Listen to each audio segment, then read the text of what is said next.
സദസ്സിന് നമസ്കാരം. വൃദ്ധസദനങ്ങളും അമ്മത്തൊട്ടിലുകളും കൂനൽ പോലെ മുളയ്ക്കുന്ന ഈ സാഹചര്യത്തിൽ നമ്മയൊക്കെ ഇരുത്തി ചിന്തിപ്പിക്കുന്ന ഒരു കൊച്ചു കഥ. കഥയുടെ പേര് പുത്രരാഗം. ഒരിടത്ത് അന്ധരായ മാതാപിതാക്കളും അവരുടെ ഏക മകനും താമസിച്ചിരുന്നു. അന്ധരായ മാതാപിതാക്കൾക്ക് ഒരിക്കൽ ഒരാഗ്രഹം. അവർക്ക് കാശിയിൽ പോകണമെന്ന് അവർ തന്റെ മകനോട് പറഞ്ഞു. മകനെ, ഞങ്ങൾക്ക് കാശിയിൽ പോകണമെന്നൊരാഗ്രഹം. അതിനെന്താ അമ്മേ, ഞാൻ ഇപ്പോൾ തന്നെ നിങ്ങളെ കൊണ്ടുപോകാൻ പറഞ്ഞ അന്ധരായ മാതാപിതാക്കളെ തോളിലേറ്റി അവൻ കാശിയിലേക്ക് നടന്നു. കാശിയിലെത്തി അവൻ അവിടെ ഒരു വീട്ടിൽ താമസിച്ചു. നേരം രാത്രിയായി. എങ്ങും കൂരിരുട്ട്. മാതാപിതാക്കൾക്ക് വല്ലാത്ത ദാഹം. അവർ മകനോട് പറഞ്ഞു, മകനെ, ഞങ്ങൾക്ക് വല്ലാത്ത ദാഹം, അല്പം വെള്ളം കൊണ്ടുവരൂ. ശരി അമ്മേ, ഞാൻ ഇപ്പോൾ തന്നെ വെള്ളം കൊണ്ടുവരാമെന്നും പറഞ്ഞ് അവിടെ ഇരുന്ന കുടവുമെടുത്ത് കുളത്തിന്റെ അടുത്തേക്ക് പോയി. കുളക്കരയിലെത്തി കുളത്തിലേക്ക് കുടം താഴ്ത്തി. ഗുളും ഗുളും എന്ന ശബ്ദത്തോടെ കുടത്തിൽ വെള്ളം നിറഞ്ഞു. ആ സമയത്താണ് ആ നാടിന്റെ രാജാവ് ആ വഴി വന്നത്. കുടത്തിൽ വെള്ളം കോരുന്ന ഈ യുവാവിനെ കണ്ട് രാജാവിന് അസൂയ തോന്നി.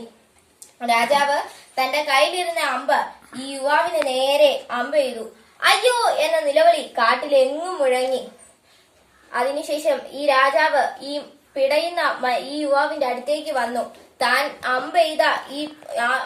അമ്പെയ്ത യുവാവ് അവിടെ മരണത്തോട് പിടയുന്നത് കണ്ട് തനിക്ക് ഒരുപാട് വിഷമം തോന്നി. താൻ അമ്പെയ്തത് ഒരു പാവം മനുഷ്യനെയാണെന്ന് അദ്ദേഹത്തിന് മനസ്സിലായി. അതിനുശേഷം രാജാവിനോട് ഈ മകൻ പറഞ്ഞു, രാജാവേ, എന്റെ മാതാപിതാക്കൾ ഈ വെള്ളത്തിനായി കാത്തിരിക്കുകയാണ്. ഞാൻ ഈ വെള്ളം കൊണ്ട് കൊടുത്തിട്ട് വരാം. എന്നിട്ട് നിങ്ങൾ എന്നെ എന്ത് വേണമെങ്കിലും ചെയ്തോളൂ എന്ന് പറഞ്ഞ് തന്റെ നെഞ്ചിൽ പതിച്ച അമ്പ് വലിച്ചൂരി ആ യുവാവ് കുടവുമായി വീട്ടിലേക്ക് ചെന്നു. വീട്ടിലെത്തി മാതാപിതാക്കളോട് നടന്ന സംഭവങ്ങളെല്ലാം പറഞ്ഞ് അവർക്ക് വെള്ളം കൊടുത്തു. അപ്പോൾ മാതാപിതാക്കൾ പറഞ്ഞു, മകനെ, ഞങ്ങൾക്ക് വെള്ളം കിട്ടിയല്ലോ, അത് മതി. രാജാവിന് താൻ ചെയ്ത തെറ്റ് മനസ്സിലായി. ഉള്ളിൽ കുറ്റബോധം തോന്നി. അന്നു മുതൽ ആ രാജാവ് നല്ലവനായി മാറി. നാട്ടുകാർക്കും വീട്ടുകാർക്കും പ്രിയപ്പെട്ടവനായി മാറി.